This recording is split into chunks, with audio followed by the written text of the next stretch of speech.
Halo semua, jadi di sini saya akan mewawancarai salah satu bapak yang ada di sebelah kanan saya tentang terkait Pilkada tahun 2024. Langsung saja kita mulai. Jadi Pak, di sini untuk soal yang pertama, kan sebentar nanti kan ada Pilkada.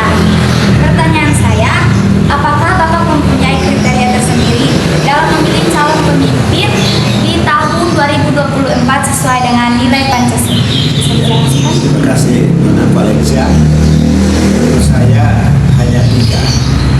Seorang pemimpin negara harus tidak boleh nepotisme, kemudian korupsi dan kolusi. Ya, harus mengutamakan kepentingan rakyat, tidak boleh berbisnis. Karena kalau itu terjadi hancur negara ini. Contoh, dia harus mengikuti aturan dan peraturan. Undang-undang harus diikuti, jangan sampai karena nepotisme bisa terjadi manipulasi. Jadi menurut saya seorang pemimpin harus bebas dari KKN. Kalau tidak, negara itu akan hancur. Ya, dan terutama menyangkut korupsi sebetulnya harus ada hukuman mati. Kenapa Indonesia tidak ada hukuman mati? Karena orang tuh seenaknya saja. Tetapi kalau seandainya ada hukuman mati seperti negara-negara lain, maka orang yang korupsi akan takut. Dan saya lihat sehari-hari ini sampai dengan hari ini masih banyak terjadi korupsi tetapi tidak ditindak. Jadi usul saya akan berdoa dan bicara sampai langsung Pak Prabowo supaya buat aturan bahwa yang korupsi ditembak mati, maka negara ini akan aman. Terima kasih. Jadi untuk menurut Pak Ishak, kalau untuk yang korupsi harus ditembak mati biar tidak ada yang menghancurkan negara kita lagi kalau dengan korupsi. Ya, betul.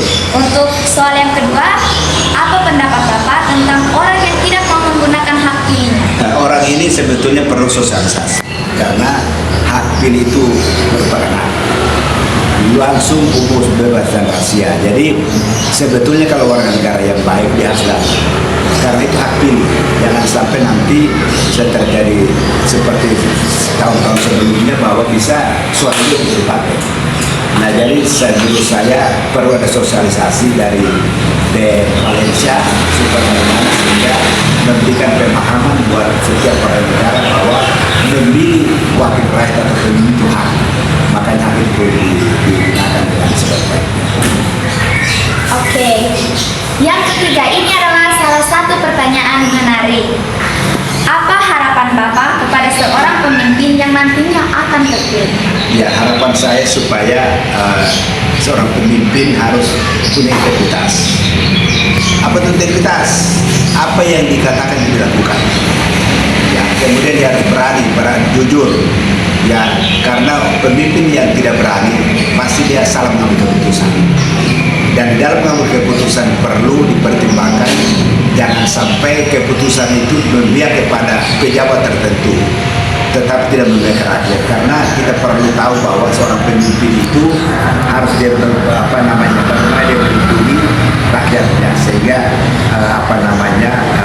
peran daripada seorang pemimpin itu bisa terbukti karena dia mengutamakan kepentingan rakyat daripada kepentingan pribadi. Karena seringkali terjadi di Malaysia, seringkali aturan itu dibuat karena punya fokus terhadap pejabat tertentu sehingga bisa menyengsarakan rakyat.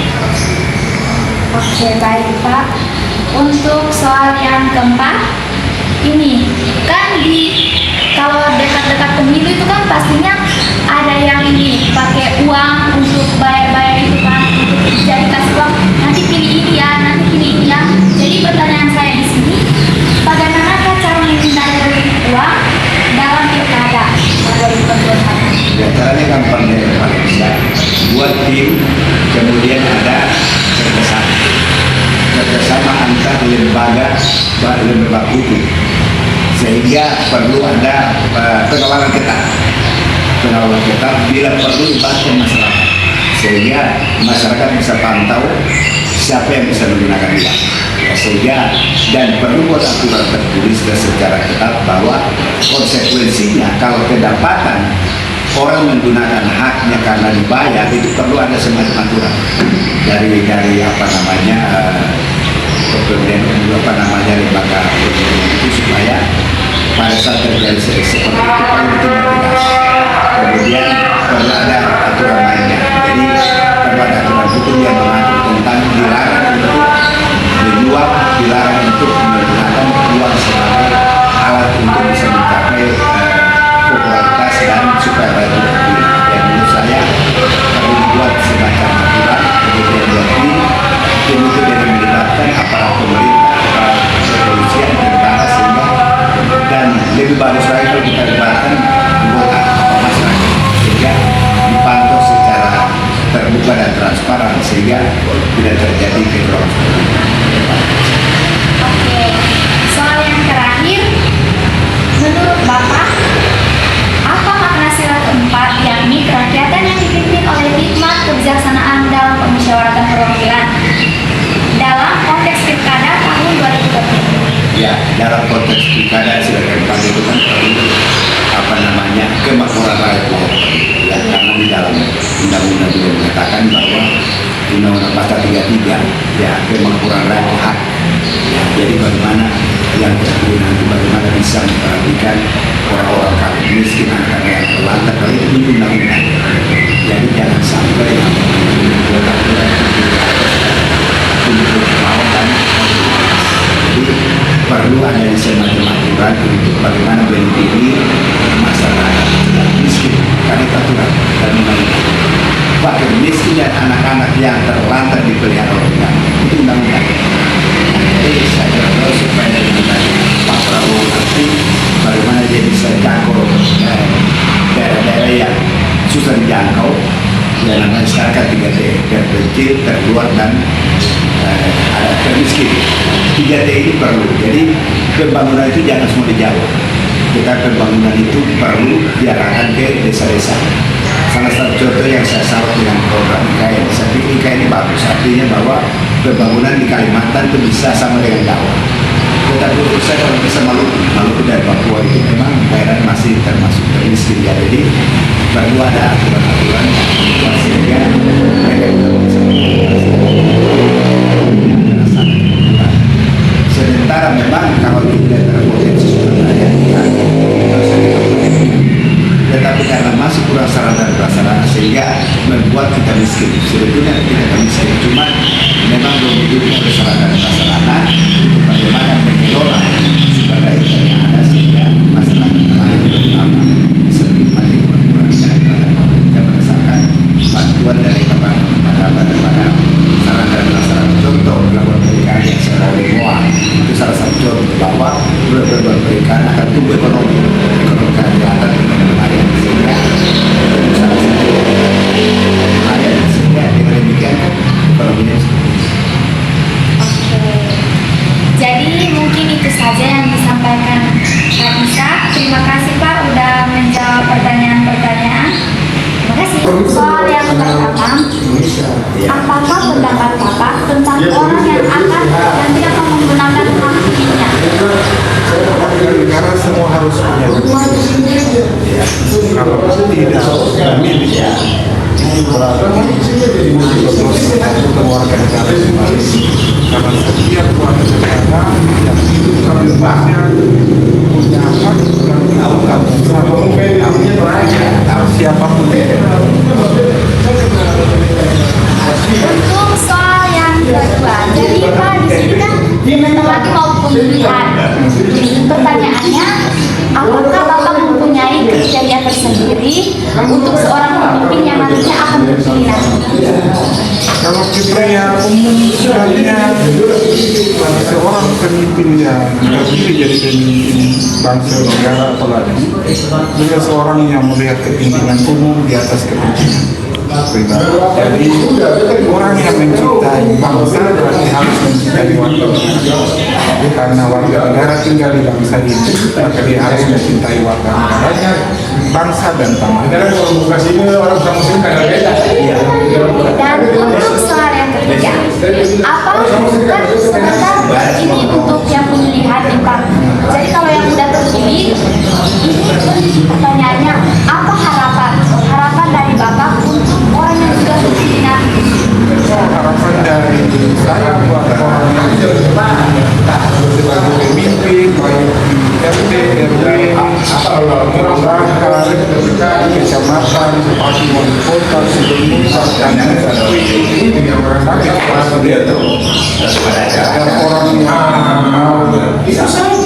memberikan full kegiatan kerjanya buat masyarakat, buat memakmurkan masyarakat, mesejahterakan masyarakat.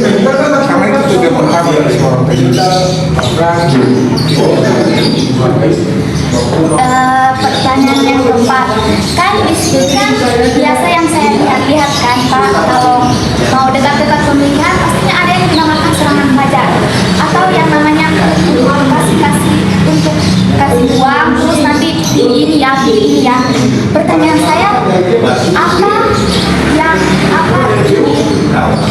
apa hal yang harus dicegah untuk tidak terjadi seperti itu? Kita harus memberikan edukasi kepada masyarakat. Itu sudah tidak berlaku lagi dengan pola dan cara seperti itu. Masyarakat sekarang sudah pintar. Jadi itu bukan tujuan utama. Walaupun memang kita memungkiri bahwa masih ada sekian lain itu seperti itu, tapi tidak semua. Sudah pintar dalam hal itu bisa membedakan mana yang baik dan yang tidak, mana yang lebih cocok dan pantas menjadi pemimpin bagi masyarakat Papua. Jadi ada tetapi tidak semua, karena sudah pintar orang masyarakat. Soal yang terakhir, bagaimana cara Bapak menilai seorang pemimpin? Dari sisi mana Bapak menilai seorang pemimpin? Seorang pemimpin adalah seorang yang bertanggung jawab, mau mengerti bawahan, mau mengayomi. Seorang pemimpin adalah seorang yang menjadi orang tua. Tidak hanya dimulai dari keluarga, dimulai dari masyarakat,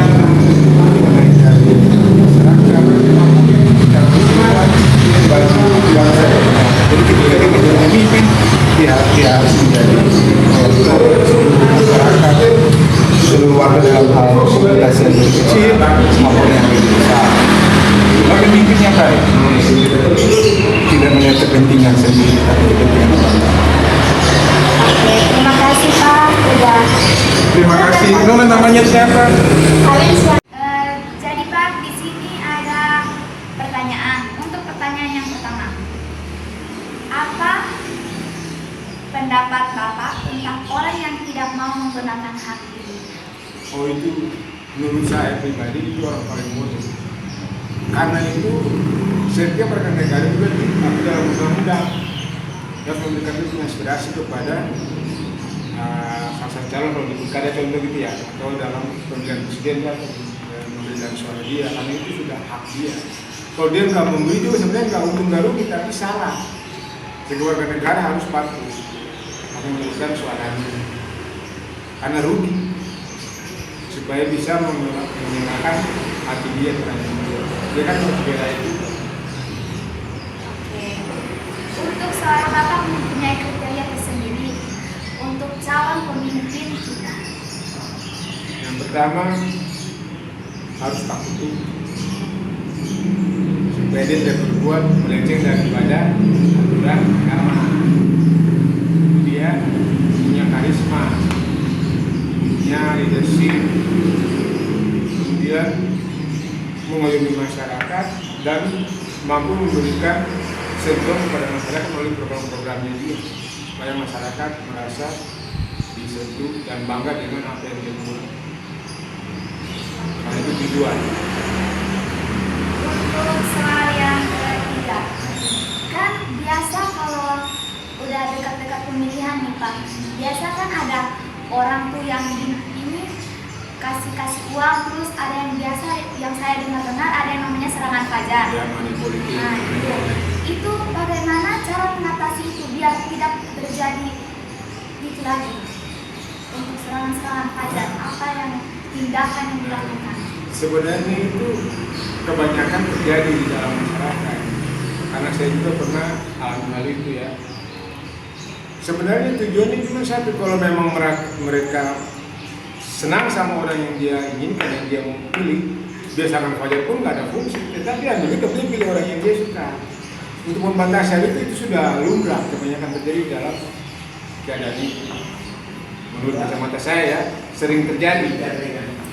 Tapi kembali ke pribadi itu, kalau dia tujuannya kepada calon A, dan orang B datang ke sini kita pilih calon A, berarti orang B ini rugi sebenarnya.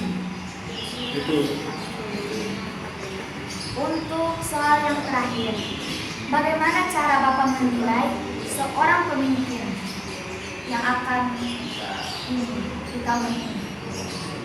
Ya, dia harus meneruskan Pimpinan punya program dan dia benar-benar harus mewakili hak beragama rakyat dan programnya menyentuh rakyat supaya rakyat itu merasa bangga, mungkin 5 tahun akan lebih tinggi lagi.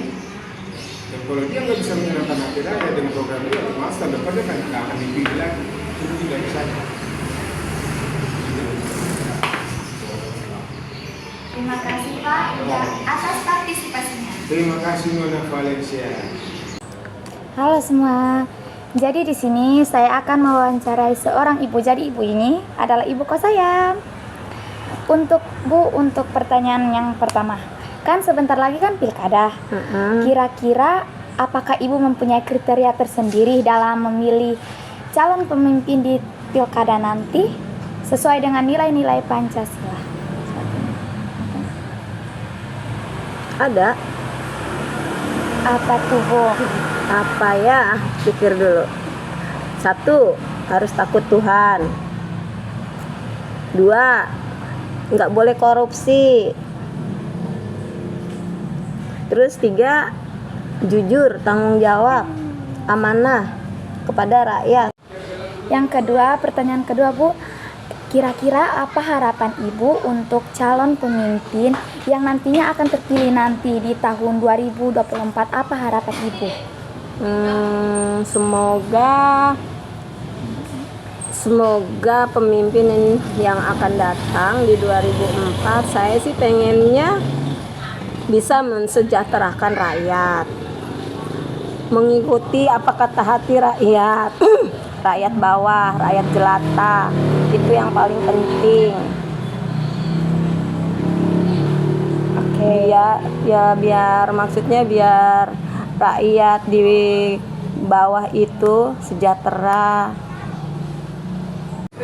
Jadi Bu, gini kan biasa yang saya perhatiin itu untuk kayak mau masuk pemilihan itu ada yang namanya serangan fajar tuh.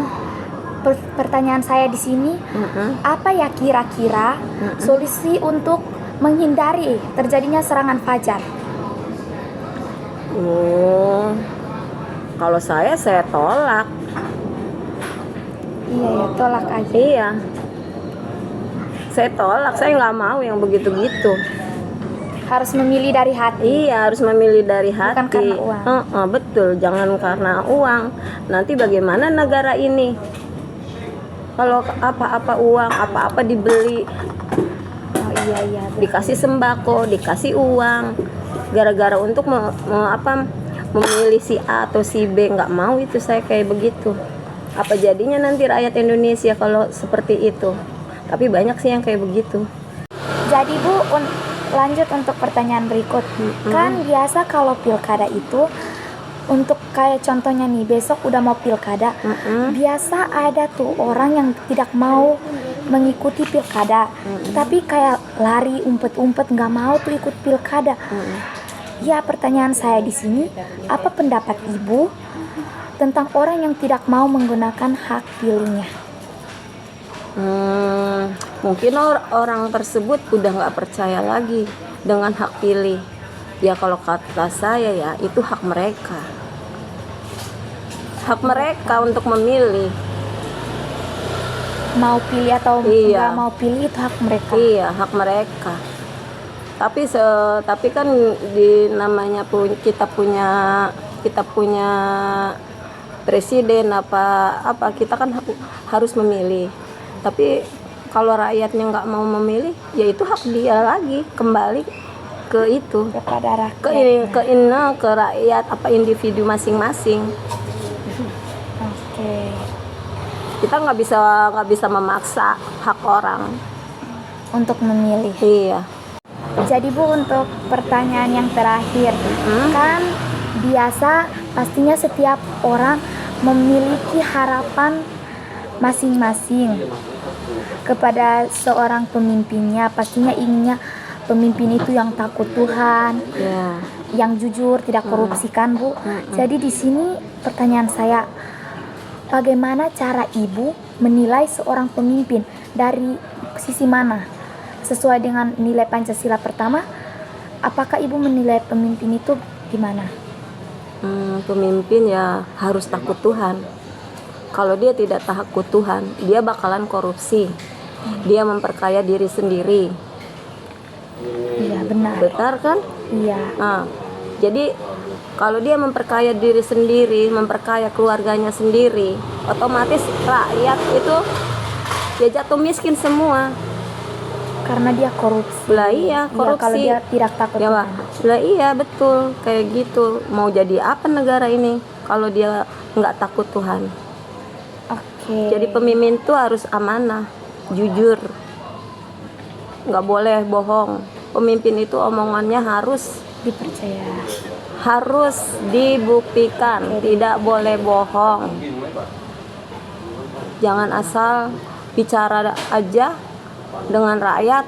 Ini, itu ternyata bohong, nol besar. Pemimpin itu ya harus amanah. Harus jujur. Itu aja kan. Oke. Terima kasih ya Bu, udah membantu saya menyelesaikan tugas serta pertanyaan-pertanyaan yang saya berikan. Iya, sama-sama. Sukses terus. Oke, makasih Bu. Halo semua, jadi di sini aku mau mewawancarai seorang bapak yang ada di sebelah kanan aku. Beliau adalah bapak kosan aku di sini. Jadi Pak, pertanyaannya untuk soal yang pertama. Kan sebentar nanti ada pilkada. Kira-kira apa kriteria Bapak dalam memilih calon pemimpin di pilkada tahun 2024 sesuai dengan nilai-nilai Pancasila? Orangnya jujur dan dapat dipercaya, sehingga dapat mewakili suara masyarakat setempat, dan sehingga masyarakat setempat mendapatkan rasa keadilan dan kesejahteraan yang merata. Itu saja menurut saya.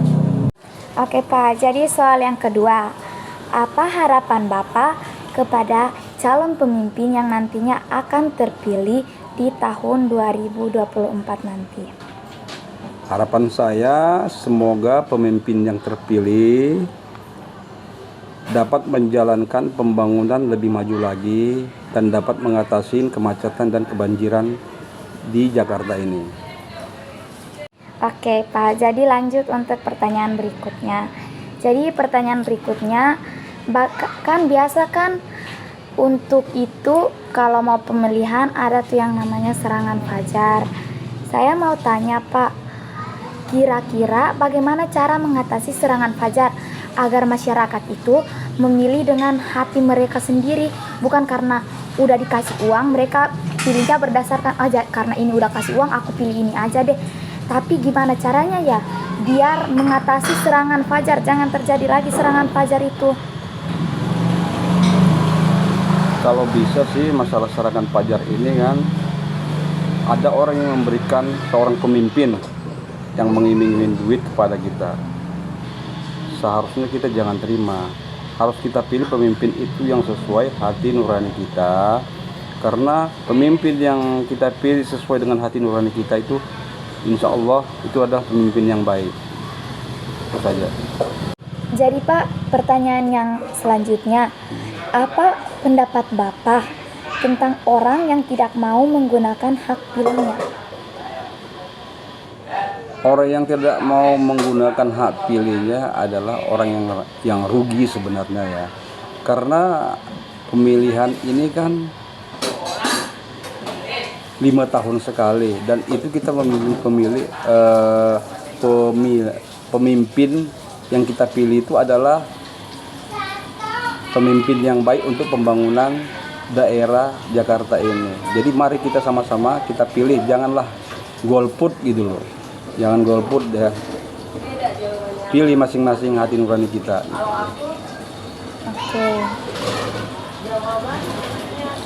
Oke Pak, jadi di sini pertanyaan terakhir.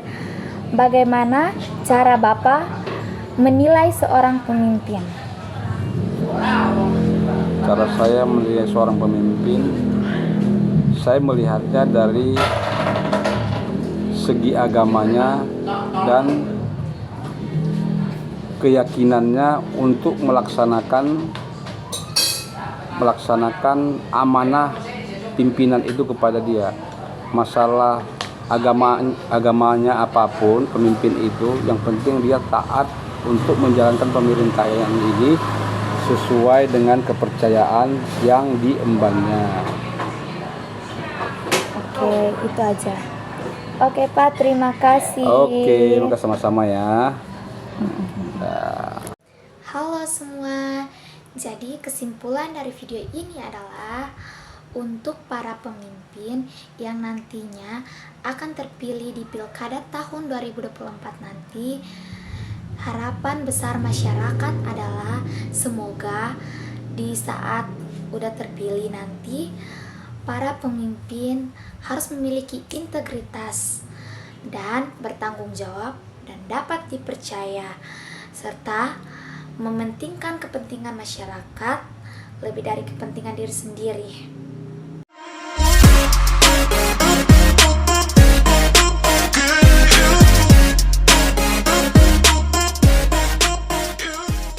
Tryna make you my number one, tryna make you my numero uno. Eating, nice to meet you, mucho gusto. Sweeter than a churro, she calls me